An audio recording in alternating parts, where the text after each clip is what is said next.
దేశ భాషలందు తెలుగు లెస్స అంటూ తెలుగు జాతిని తెలుగు భాషను ప్రపంచానికి చాటి చెప్పిన మహనీయుడు విశ్వవిఖ్యాత నట సార్వభౌముడు నందమూరి తారక రామారావు గారు.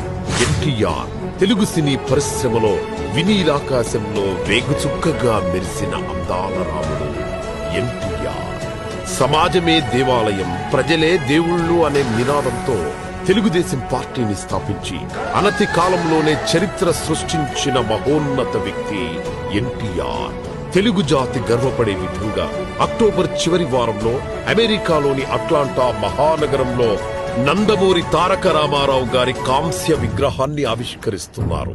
ఈ ఘనత మన తెలుగు జాతి మొత్తానికే కాదు, ఒక భరతమాత ముద్దు బిడ్డగా దేశానికే గర్వకారణం. అన్న నందమూరి తారక రామారావు ఆలోచనలకు, ఆయన చేపట్టిన రాజకీయ, సామాజిక, ఆర్థిక, సాంస్కృతిక విలువలకు, నూతన సంస్కరణలకు తెలుగు ప్రజల గుండె చప్పుడుగా అమెరికాలోని అట్లాంటా మహానగరంలో అతిపెద్ద కాంస్య విగ్రహాన్ని ఆవిష్కరిస్తున్న శుభ సందర్భాన అందరూ పాల్గొని దిగ్విజయం చేయాలని మనవి.